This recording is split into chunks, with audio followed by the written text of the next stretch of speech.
rendu son verdict.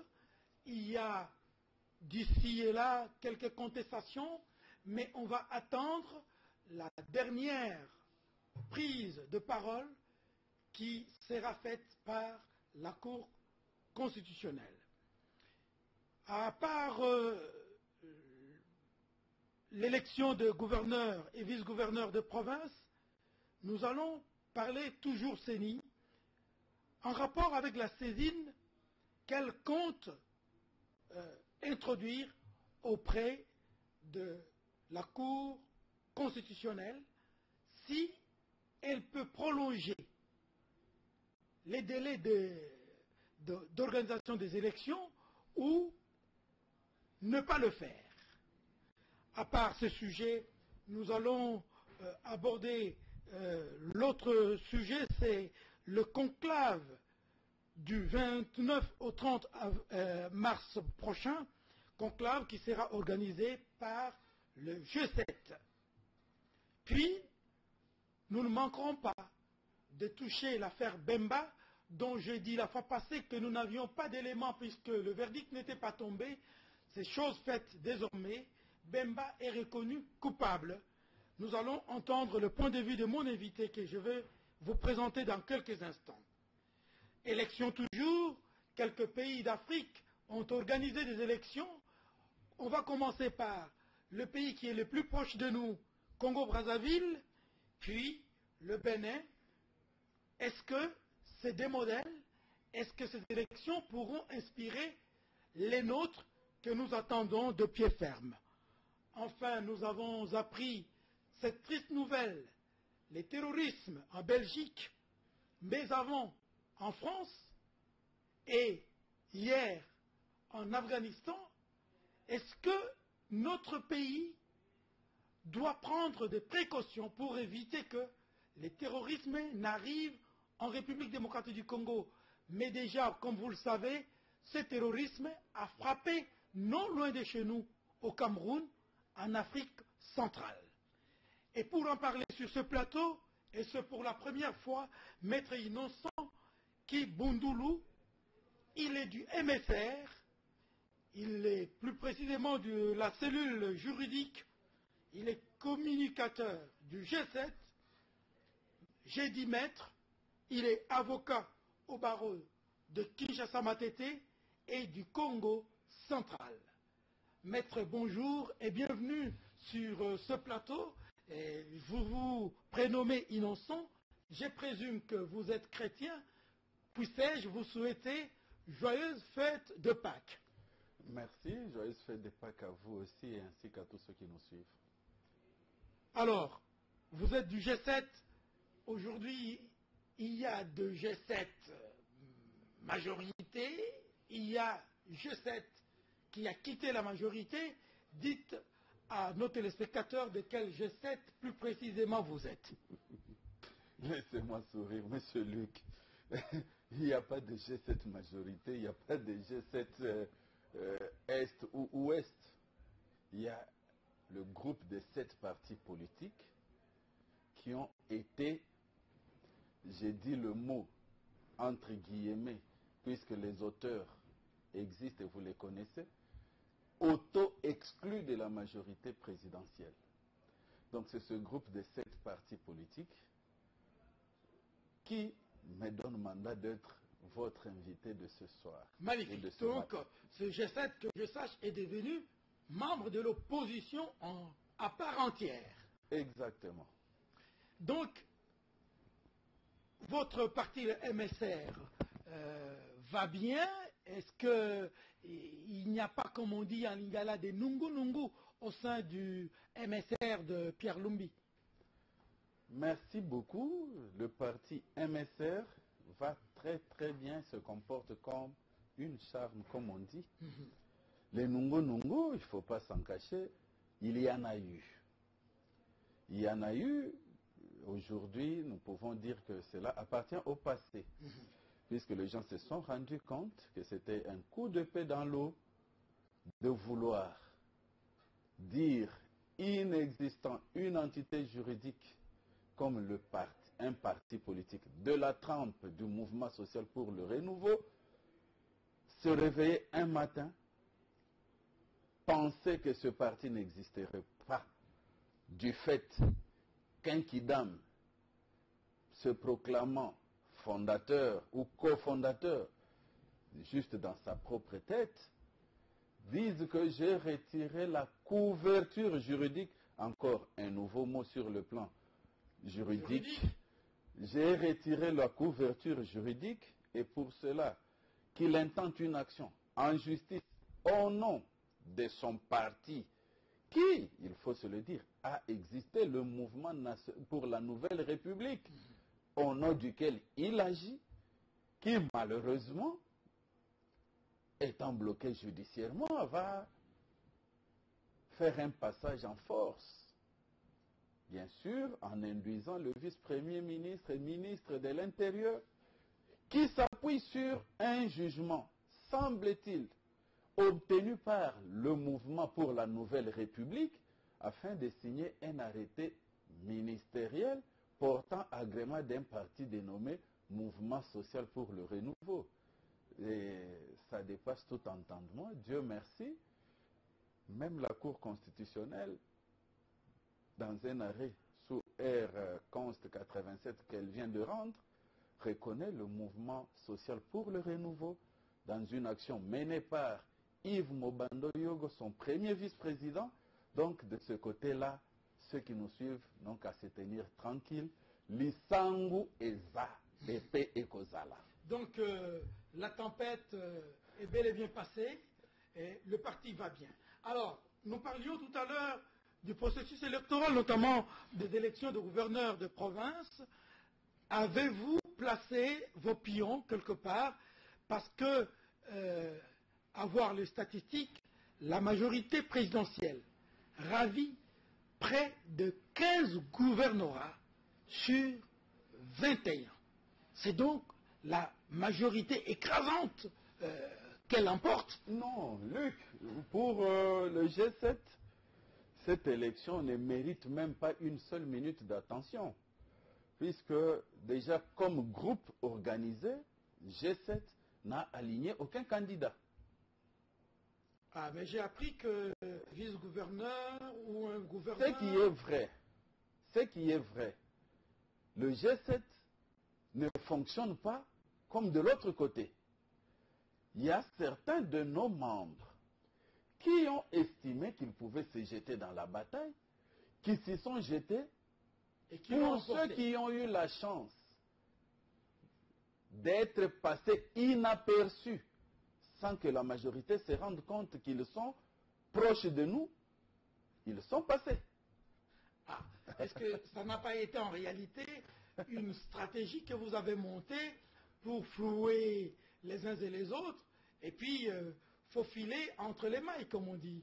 Non, vous pensez que le G7 veuille vraiment se lancer dans cette bataille, le résultat serait celui que vous avez annoncé là? Mais est-ce que vous ne pensez pas avoir fait un faux calcul, politiquement parlant? Politiquement parlant, on n'a pas fait un faux calcul. Pourquoi? C'est vrai, vous allez tout à l'heure me dire que la politique de la chaise vide ne paye pas. Mais tout peu avant qu'on ne parle des gouverneurs, il y avait des commissaires provinciaux qui, de A à Z, ont été nommés par une seule famille politique, un seul groupe politique, pour ne pas dire par un seul et même parti politique. Sans tenir compte de cela, le G7 a réclamé qu'il y ait élection. Vous savez, on peut aller dans les conciliabules, on peut aller par des actes qui mettent un frein ou qui rétrogradent même notre niveau d'avancée démocratique, mais à un moment, il faudra qu'on revienne au processus tel que défini par la Constitution de la République. Pourquoi? Aujourd'hui, disons, je parlais des commissaires spéciaux qui dirigeaient toutes les provinces, même s'il y a eu des provinces où on avait des gouverneurs et d'autres, des commissaires spéciaux. Mais c'était une mesure transitoire, une mesure exceptionnelle. Mesure exceptionnelle dans un pays qui n'est pas sous un régime exceptionnel. c'est un autre débat. Peut-être que j'aurai la chance d'être votre invité à propos pour des propos plus élaborés. Mais comme ils étaient, on a réclamé des élections. Même si ils ont encore le 100% des gouverneurs, par ailleurs, on sait comment ils sont passés, il faut qu'on se le dise entre nous. C'est comment Est-ce qu'il y a eu élection? Est-ce qu'il y a eu élection? Je me demande si c'est comme ça qu'on vote. Tout ce qu'on a appris, nous avons suivi tous par la voix des ondes les propos de l'honorable Lokondo à l'Équateur. Et c'est pratiquement dans toutes les provinces. Christian Mwando a plusieurs fois tiré la sonnette d'alarme dans le Tanganyika. Et que dire de chez nous, dans la Lomami, on en a entendu de toutes parts. Bref, il n'y a pas eu élection des gouverneurs. Et le G7 savait que ça serait ainsi et ne pouvait pas se jeter dans une pareille bataille à corps perdu, puisque la majorité a encore frais en mémoire. L'élection de Mbadou, l'élection de Bamanissa, ce qu'on appelle aujourd'hui majorité, ce n'est qu'un forcing. Alors, Maître Innocent, vous ne trouvez pas que pour n'avoir pas concouru, vous auriez dû faire comme Mbadou, que vous citez comme Bamanissa, prendre position et mettre la majorité présidentielle en difficulté? Vous lui avez laissé le chemin vide et il est passé, et ça coulait comme l'eau d'une rivière. Vous savez, le G7, c'est un groupe de nationalistes, des gens qui veulent le progrès de ce pays. Ça ne sert à rien de freiner l'évolution démocratique du pays. Vous savez, après l'élection de Mbadou, vous savez, après l'élection de Bamanissa, combien ils ont souffert pour fonctionner et se faire accepter comme gouverneur. Pendant ce temps que nous sommes en plein préparatif des élections. Pendant ce temps où il y a des provincettes, certains d'entre elles, où le gouverneur n'a même pas de résidence. Pourquoi se jeter dans cette bataille qui freinerait? Nous souhaitons que la majorité nous installe ces nouvelles provinces tranquillement avec ses préférés, mais qu'on voie les provinces s'épanouir, se développer. Et le G7 aura son tour pour gouverner ce pays. Ça, c'est inexorable. Maître Innocent Kimbundulu, d'aucuns pensent que l'élection des gouverneurs de province préparerait les référendums constitutionnels parce que vous avez, où l'opinion a réussi à bloquer le président dans le schéma, ou la majorité présidentielle plus précisément, dans le schéma qu'elle avait tracé, et que maintenant le gouverneur mis en place 15 sur 21, si c'était un examen à l'université, c'est une grande distinction, et que cette mise en place des gouverneurs va conduire à un référendum. Et donc, vu leur influence, et vu ce que vous-même vous déclarez ici, qu'il n'y a pas eu élection, on peut penser qu'ils vont passer et ils vont imposer leur schéma. Luc, à quoi cela servirait? D'abord, d'une part, je me demande quel est le rôle du gouverneur dans une province. Et de deux, quelle serait la raison de ce référendum? Puisque la Constitution du 18 février 2006,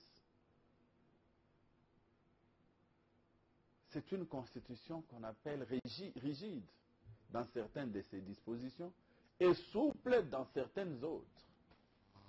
Aujourd'hui, si la majorité peut penser à une révision de la Constitution, c'est pour justement accorder un mandat indéfini à son autorité morale. Or, la majorité, autant que le commun des mortels, c'est que cette disposition-là est infalsifiable même par référendum. Elle ne peut pas être modifiée même par référendum. Tel est le résultat du consensus national obtenu à coup de sang et sueur à Sun City.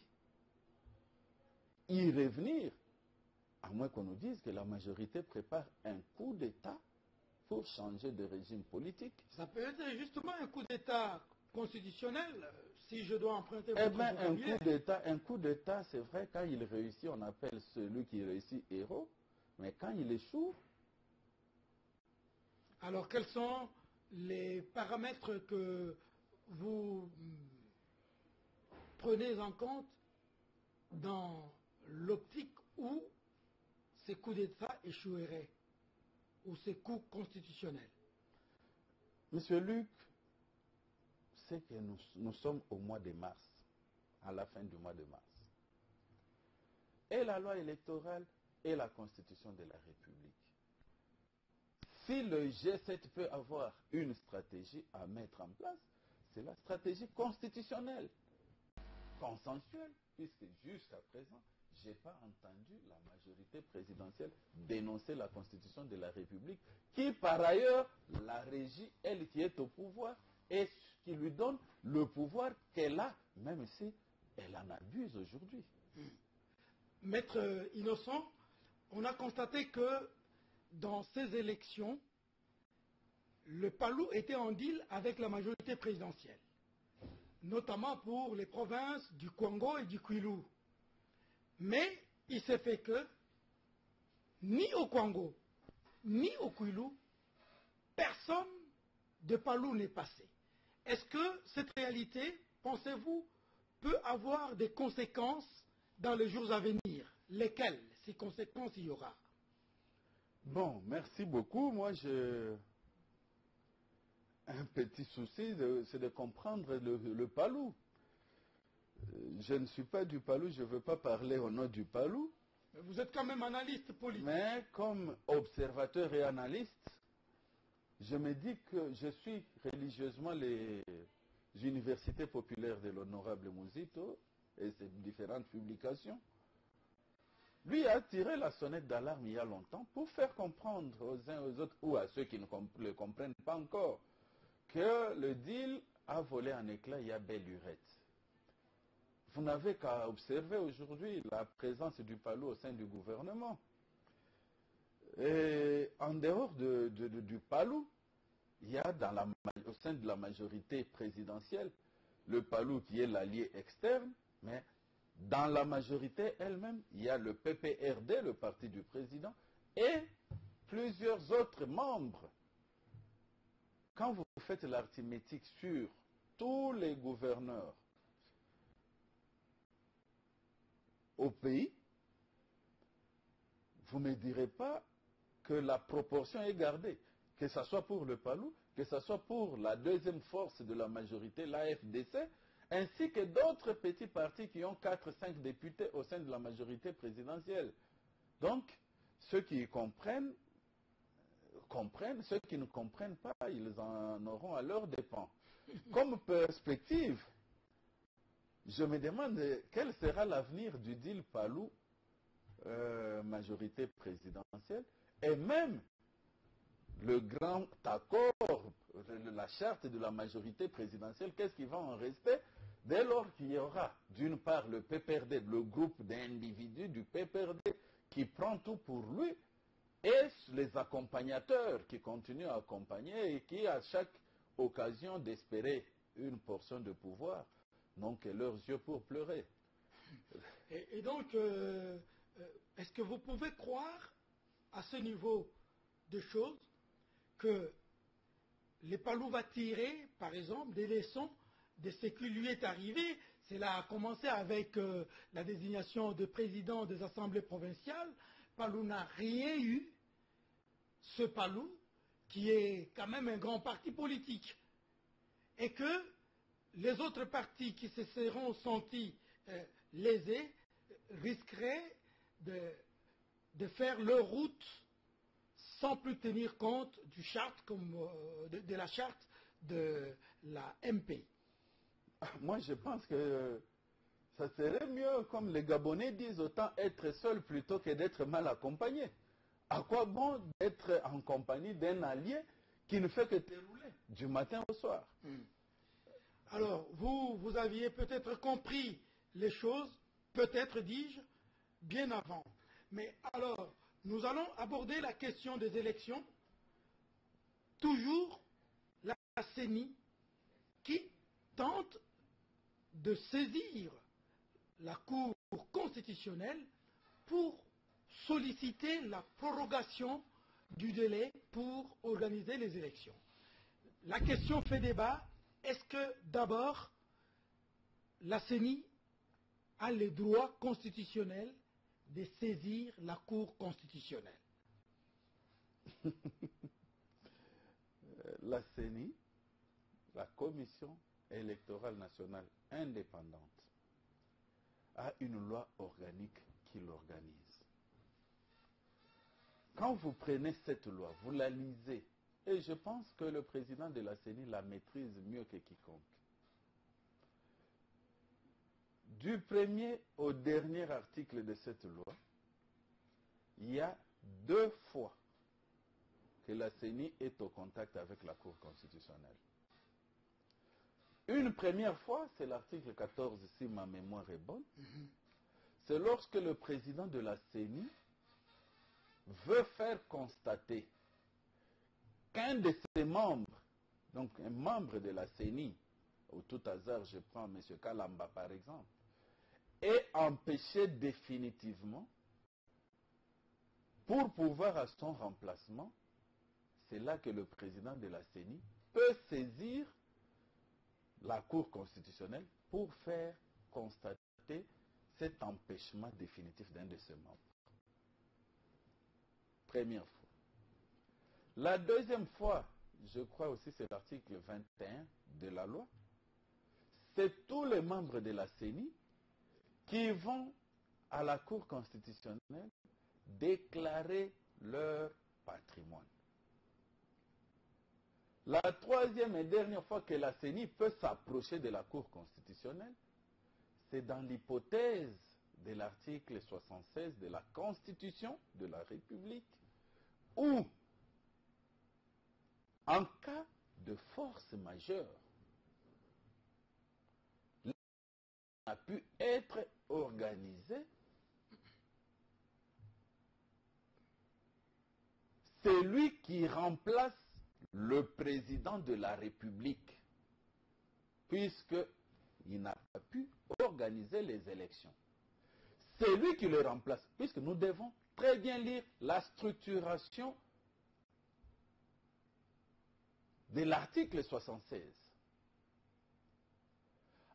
L'alinéa qui vient avant la compétence de la CENI pour demander la prorogation des délais, l'alinéa qui vient avant, c'est puisqu'il y a force majeure ou quoi, il n'y a pas de président de la République, il est remplacé par le président du Sénat. C'est celui-là qui a le devoir d'organiser les élections dans les 90 jours.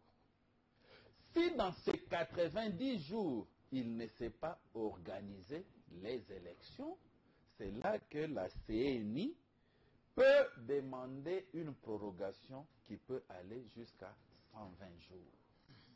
Donc, si la CENI veut demander déjà cela, je me demande pourquoi elle veut anticiper le départ du président Kabila qui a encore son mandat, du moins pour quelques mois. J'invite la CENI juste à la patience.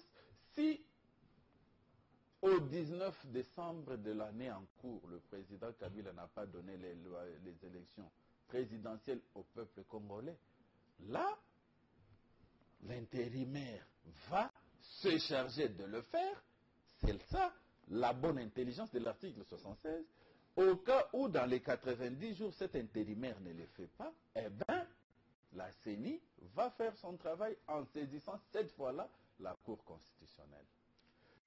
Puisque vous allez me dire, je vous arrache le mot, il y a une jurisprudence. Voilà, exactement, exactement, maître Innocent. Oui. Vous savez, dans ce pays, le malheur, c'est que tout le monde est devenu juriste. Tout le monde veut interpréter. Qu'est-ce qu'on appelle d'abord jurisprudence? Ensemble des décisions rendues par les cours et tribunaux en une matière de manière répétitive. Et qui fait droit en l'absence de la loi. On ne peut pas parler de la jurisprudence quand la loi est tout à fait claire. L'article 76 organise cette transition-là. Si le président Kabila n'organise pas les élections dans le délai de la loi, il sera dans la situation d'empêchement définitif. Il sera pourvu à son remplacement et son remplaçant va organiser les élections. Pour parler de cette jurisprudence, mais moi je veux vous dire, ça, le commun des mortels ne le sait peut-être pas. Vous allez dans les archives de la Cour constitutionnelle, vous allez lire un arrêt rendu le 13 septembre 2006 sous R-Const 037. Un monsieur qui s'appelle Germain... Non. Vous permettez que je vérifie? Allez-y, allez-y. Ben, vous pourriez juste donner... la référence, c'est sous saisine de M. Justin Démofiqué, comme tout citoyen. La CENI, en son temps, entre les deux tours, prend une décision qui, au lieu d'organiser le deuxième tour 15 jours après la proclamation officielle des résultats du premier tour, les renvoie à plus de 2 mois.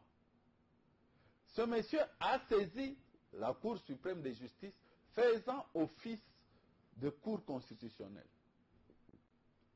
Et la Cour a répondu en disant que la décision de la Cour et de la CENI, c'est une décision inconstitutionnelle. L'arrêt est là. Qu'est-ce qui s'est passé après? C'est le 15 du même mois, le 15 septembre, maintenant que la Cour a dit cette requête, cette décision inconstitutionnelle, qu'adviendra-t-il?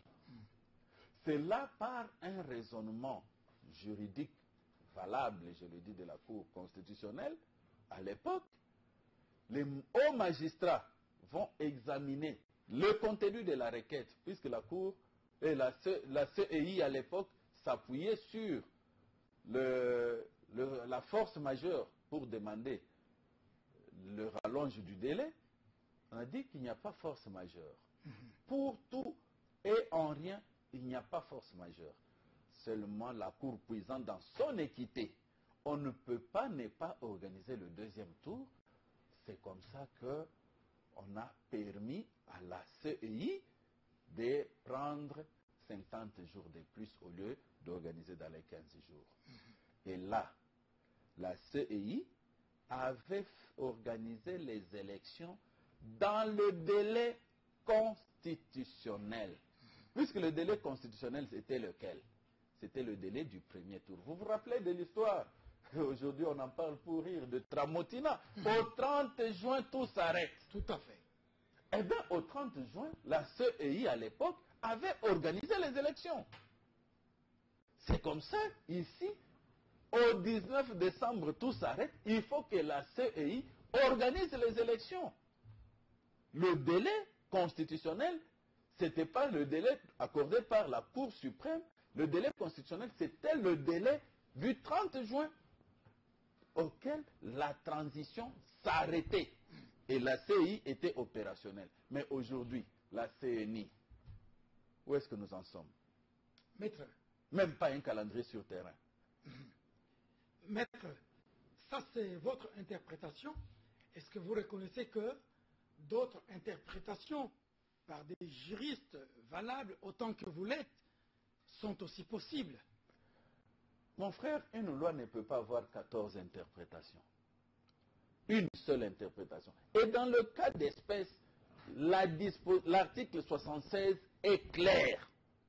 Empêchement définitif, pouvoir qui passe à un intérimaire, qui a le devoir d'agir dans le délai.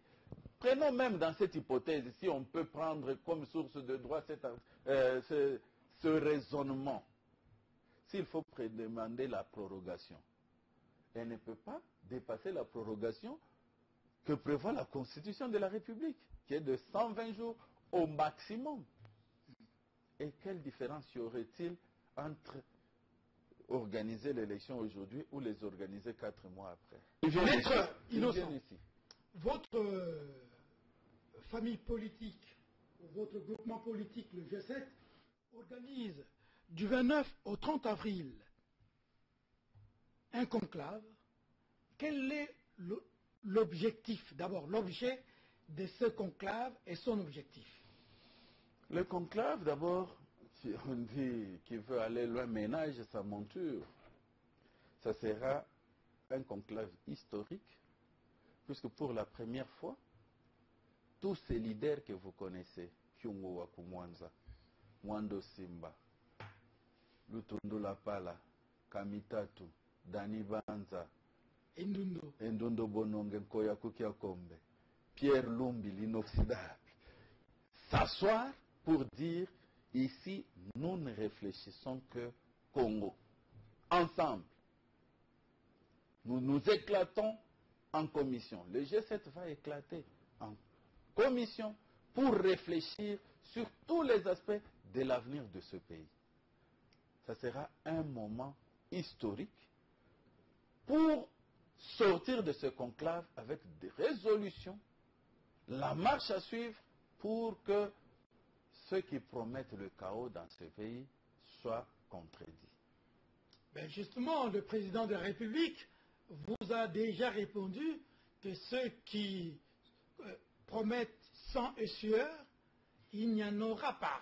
Il n'y en aura pas, ça c'est vrai. Et lui, il va travailler pour qu'il y ait la vie et la bonne marche de la nation dans ce pays. À commencer par nous donner l'élection.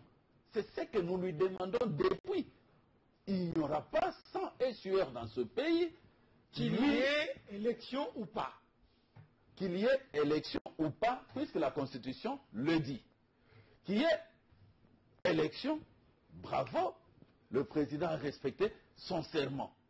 Il a protégé la Constitution. Qu'il n'y ait pas élection, malheureusement pour lui, il aura démoli lui-même ce qu'il a construit, et là, son intérimaire va faire le travail.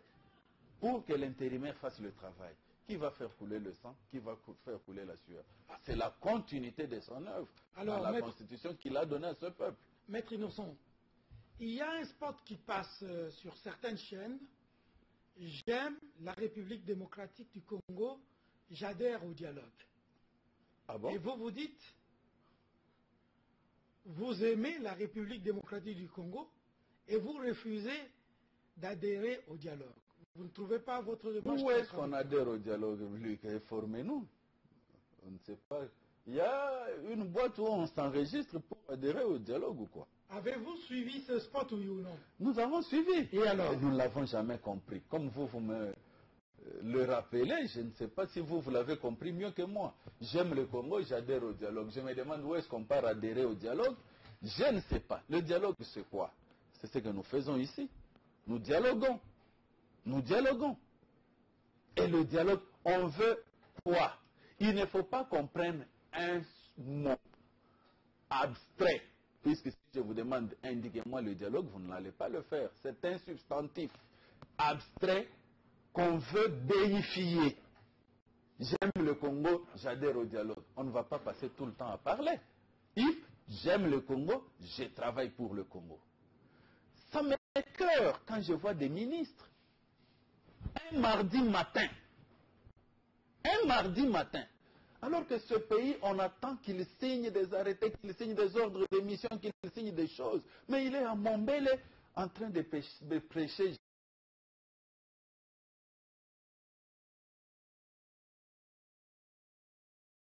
Pour s'éterniser au pouvoir, pour flouer les gens.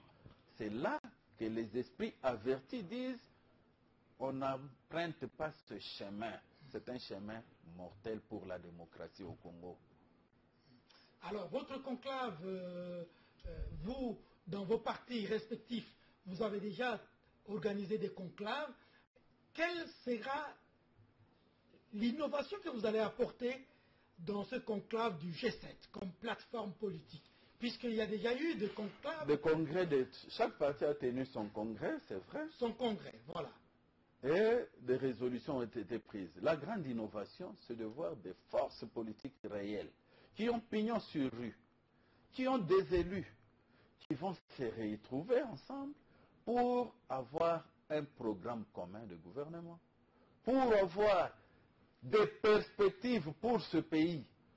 Avoir, vous savez ce qu'on appelle un programme de gouvernement, ce n'est pas des slogans, ce n'est pas des 20 mots.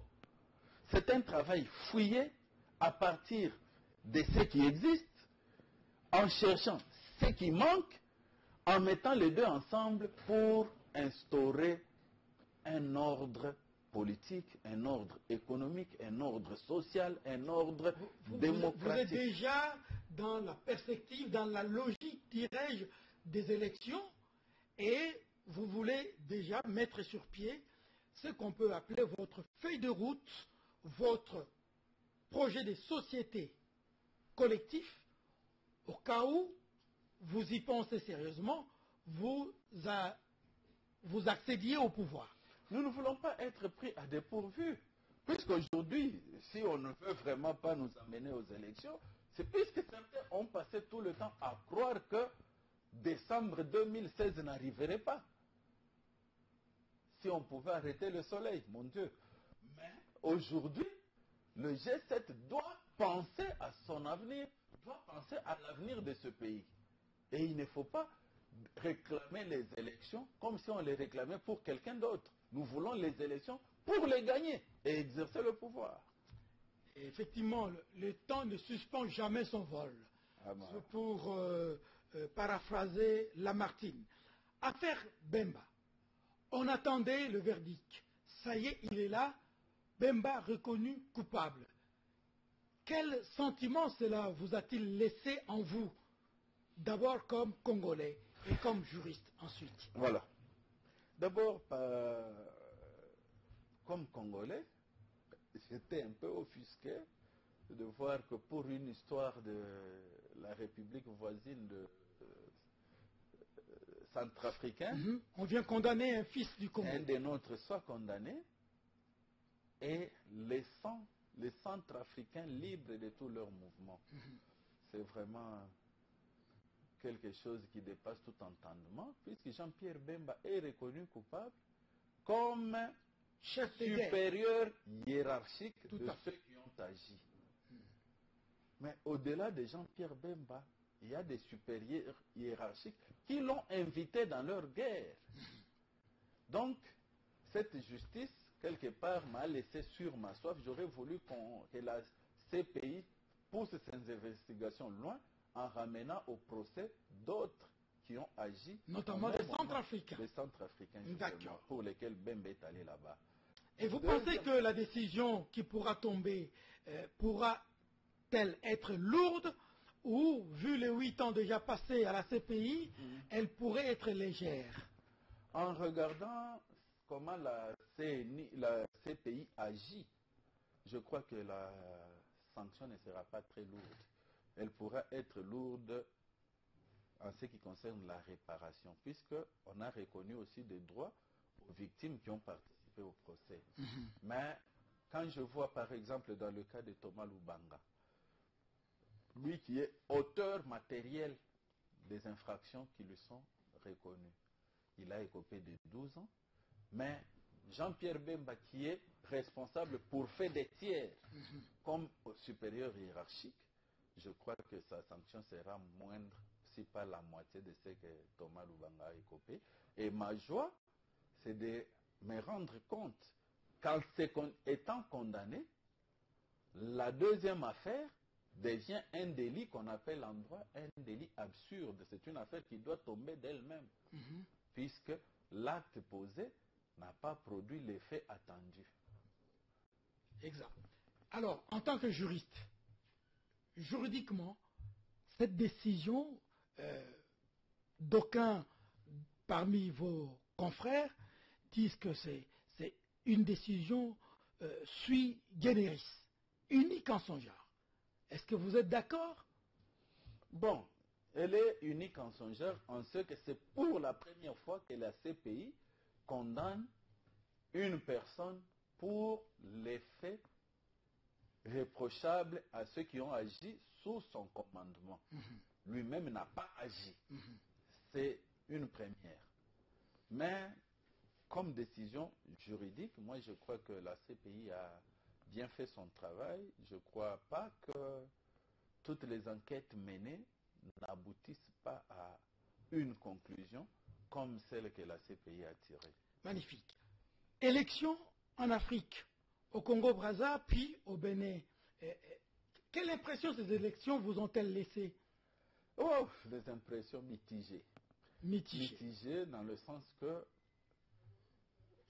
au Congo, en face, j'ai vu un cas assimilable au nôtre. Mais j'ai apprécié le courage et l'homogénéité du peuple congolais. Puisqu'avant d'arriver à la modification de la Constitution, ils ont suivi les pas de Congolais de la RDC en se retrouvant à Singini, dans un village là. Singini, c'est chez nous. C'est chez nous. Au Congo central. Bon, leur village là a aussi des Kasavubu. oui. C'est un village qui a aussi des i à l'intérieur. Ils ont tenu pratiquement une conférence nationale ou quelque chose un peu comme notre Sun City, où les Congolais d'en face, de l'opposition ou de la majorité, avaient décidé que pour cette fois-ci, autant aller aux élections avec tout le monde. C'est ce qui avait ouvert la voie au référendum constitutionnel. Or, nous, à Sun City, faisant ce parallélisme, on avait dit 2 fois un mandat fini, on ne continue pas. Et le résultat, il fallait s'y attendre. Sassou Nguesso a un tel charisme qu'il est difficile de l'effacer dans les têtes de ses concitoyens. J'en profite pour lui présenter mes félicitations à mon nom et au nom du G7. Mais au Bénin, plutôt, je me souviens qu'en 2010, j'étais à Addis Abeba avec un ami béninois, Kochofa, qui me disait que nous sommes un très grand pays, mais de petite taille. Je lui dis, qu'est-ce que tu veux dire? Non, vous êtes un grand pays. Et quoi? Je dis, nous sommes un très grand pays, mais de petite taille. Puisque nous savons faire des choses proprement. En fait, eux venaient partager au reste des Africains l'expérience. Des conférences nationales. Non seulement des conférences. Cette fois-là, c'était l'expérience en matière d'entretien routier. Les Béninois partageaient avec nous tous les Africains. Même l'Afrique du Sud était avec nous à Addis Abeba en 2010 pour apprendre la technique, donc les fonds d'entretien routier de 2e génération, invention béninoise. Donc, ces peuples n'ont cessé de m'étonner. Ils sont en Afrique, mais ils vivent comme étant en dehors de l'Afrique. Chapeau bas à eux. On a bien entendu ce que vous avez dit. Maintenant, c'est la question du terrorisme.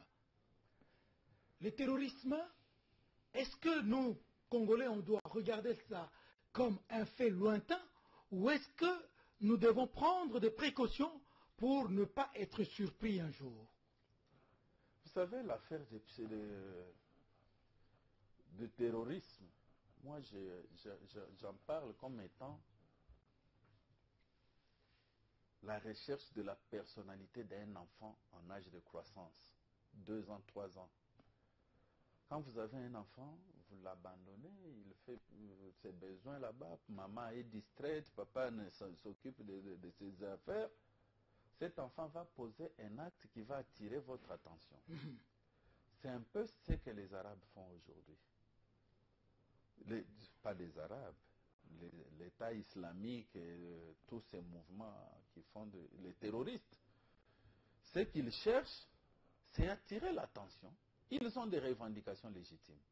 Et il faudra à un moment qu'on ait le courage de convoquer une conférence mondiale pour en parler. Aujourd'hui, vous savez, la RDC, depuis 1885, a été dit patrimoine commun de l'humanité. Puisque dans le bassin, le commerce devait s'exercer librement. La politique de la porte ouverte. La politique de la porte ouverte. Donc, la RDC, c'est un grand intérêt mondial. Et ces enfants qui sont abandonnés, ils frappent là où il y a un intérêt mondial. Le gouvernement congolais doit tirer attention. Le prochain cible, je ne suis pas prophète des malheurs, risque d'être la RDC. Il frappe là où l'attention peut être attirée. Les Américains, ils avaient des intérêts au Somalie à son temps. Ils ont sérieusement frappé là-bas. Au Kenya, ils ont frappé. Et aujourd'hui, le bassin du Congo attire. Regardez vous-même les nationalités qui circulent en ville ici. Ils viendront. Alors, pourquoi ont-ils frappé par exemple au Cameroun? C'est dans le même ordre d'idées. Puisque le Cameroun, allié du Nigeria, pour empêcher Boko Haram de progresser, d'opérer. Que faire si ce n'est pas attaquer le Cameroun sur son propre terrain afin de le cantonner pour ne pas sortir? De même qu'au Tchad, pour la même raison. Est-ce que ce n'est pas une mauvaise stratégie? Parce que quand ils frappent quelque part, toute l'humanité va là-bas. On prend le cas de la Syrie. Maintenant, ils sont en déroute. Mon frère, le terrorisme est totalement irréfléchi. Il agit en dehors de toute raison. Quand il frappe, vous ne pouvez pas demander... D'abord, celui qui frappe accepte d'aller mourir. Il sait qu'il frappe, il ne va même pas savourer la réussite de son opération, puisqu'il va mourir. C'est tout à fait inintelligent. Mais quand ils le font, ceux qui restent, ceux qui tirent les ficelles, c'est eux qui lancent des messages, qui revendiquent pour dire c'est nous qui avons fait ça. Peut-être dernière question, maître. Comme vous dites qu'il y a fort à craindre que la prochaine cible soit notre pays, est-ce que le climat actuel, vous, politique, société civile, est-ce que ça ne rend pas favorable l'opérationnalité des criminels extrémistes dans notre pays? Parce qu'on est tous tournés vers les dialogues, tantôt vers les élections. Est-ce que ça ne risque pas d'être une voie ouverte au terrorisme? Heureusement, nous avons une armée apolitique, une police apolitique et un gouvernement de la République qui doit nous protéger tous contre cela. Et nous Par tous, où ils ont Congolais, posé des actes terroristes, il n'y a pas de gouvernement, il n'y a pas de police, il n'y a pas d'armée. Je termine. Et nous, citoyens congolais, nous n'avons pas de patrie. C'est notre parti, c'est notre patrie. Avertissez la politique et la police, l'armée, toutes les fois que nous voyons un élément suspect, nous devons collaborer avec notre gouvernement en cette matière. Nous ne devons pas nous situer dans l'opposition ou au pouvoir devant le terrorisme, puisque quand ils frappent, ils ne regardent pas. Opposition, et pouvoir, nous, société pour civile. les empêcher de venir chez nous, nous ne devons pas être ni opposants ni au pouvoir pour combattre le terrorisme. Maître, regardez votre caméra. Dites en 2 mots ce que vous avez envie de transmettre aux Congolais en ce moment précis et comment voyez-vous le pays le lendemain? Merci. Peuple congolais, ce pays, c'est un don que le bon Dieu vous a fait. Vous avez la responsabilité et la charge d'en rendre compte un jour. Non seulement aux générations futures, mais aussi à l'Éternel qui vous y a placé. Il vous demandera, je vous avais donné un sol riche, un sous-sol riche, une terre fertile. Qu'est-ce que vous en avez fait? Le moment est arrivé de ne pas regarder ailleurs que l'intérêt du Congo. Nous, Congolais, nous avons une Bible, une constitution qui trace la voie à suivre. C'est celle-là qui est la bonne, la voie de la paix, la voie de la solution pour ce pays. Pour vous, membres du G7, Congolais du G7, je vous exhorte à tenir bon. Restez ferme. Ne vous laissez pas impressionner par les dissidences factices. restez unis, comme un seul homme, comme par le passé, ensemble, nous vaincrons. Peuple congolais, lève-toi, cette affaire te concerne. Je vous remercie de tout cœur, Maître Innocent Kibundoulou. Vous êtes du MSR, plus précisément de la cellule juridique. Vous êtes également communicateur du G7. Maître, vous êtes avocat au barreau de Kinshasa Matete et au barreau du Congo central. Oui. C'était votre première participation dans Perspective, mais je souhaite que vous reveniez ici le plus souvent possible pour que l'on entende également votre point de vue. Merci et bonne chance à vous. Merci beaucoup, monsieur le Vous aviez quelque chose à dire, rapidement. Tout le plaisir est pour moi. Je vous dis merci pour votre invitation. Je dis merci à Congo Web. Merci et à bientôt. Au revoir.